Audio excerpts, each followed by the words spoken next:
Rabu siang kemarin, personil TNI Angkatan Laut, Kementerian Kelautan dan Perikanan berserta nelayan membongkar pagar laut di sepanjang perairan pesisir Pantura, Kabupaten Tangerang, Banten. Pembongkaran tahap kedua ini melibatkan puluhan kapal baik dari TNI AL, KKP, dan nelayan, di mana kapal-kapal tersebut digunakan sebagai pengangkut objek pagar bambu tersebut. Sementara itu, personil Angkatan Laut membongkar pagar laut yang tertancap dengan mengaitkan ke tali dan menariknya ke perahu. Pembongkaran pagar laut sepanjang 30 km ini akan dilakukan secara bertahap dan ditargetkan akan selesai dalam waktu 10 hari ke depan.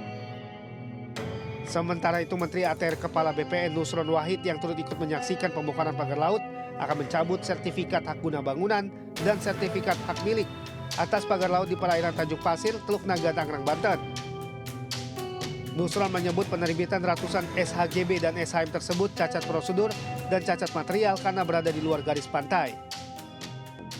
Tidak boleh di dalam luar garis pantai itu menjadi private property. Karena yang namanya pantai adalah common land. Kalau toh dia bentuknya tanah, apalagi ini bentuknya tidak tanah, maka itu adalah tidak bisa disertifikasi. Karena itu kami memandang bahwa sertifikat tersebut yang di luar garis pantai adalah cacat prosedur, cacat material. Selain itu, Kementerian ATR BPN juga sedang melakukan investigasi terhadap juru ukur dan staf di kantor pertanahan Tangerang yang terlibat dalam pengesahan sertifikat tersebut. Langkah itu diambil sebagai bagian dari penegakan hukum yang berlaku.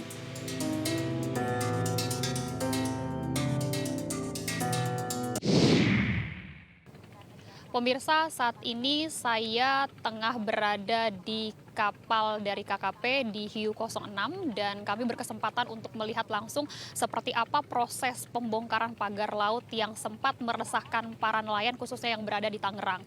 Nah, bisa kami tunjukkan bahwa di belakang saya ini sejumlah rombongan dari pihak TNI Angkatan Laut, kemudian juga KKP dan nanti juga dari pihak Bakamla ini akan bekerja sama untuk melakukan pembongkaran pagar laut. Kalau kami gambarkan saat ini belum terlihat secara keseluruhan, namun ada beberapa bagian pagar laut ini yang tampak dari tempat kami mengabarkan ini.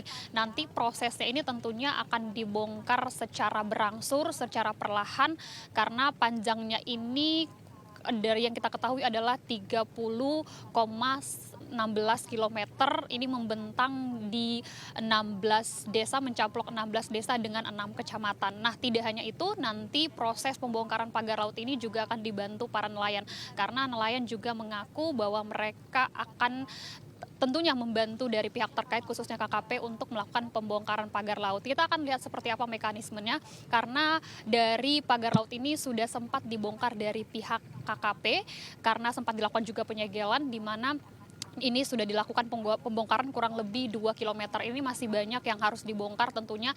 Ini untuk sekali lagi tujuannya adalah memudahkan para nelayan untuk mendapatkan ikan atau mata pencarian ikan. Kemudian juga agar para nelayan ini juga lebih baik ataupun lebih teratur begitu untuk melakukan pencarian ikan. Karena nelayan-nelayan sempat mengaku ini sempat membuat resah bahwa mereka harus menaikkan tarif BBM misalnya untuk mencari ikan. Kemudian juga harus memutar jalan untuk mencari ikan, sehingga dari hal tersebut, keresahan tersebut dari pihak pemerintah melalui KKP pun langsung turun ke tempat kami ini atau ke tempat di Tangerang yang mana nanti akan dilakukan pembongkaran pagar laut ini. Dari Tangerang, Esra Ambarita, Rizky Solehuddin, iNews melaporkan.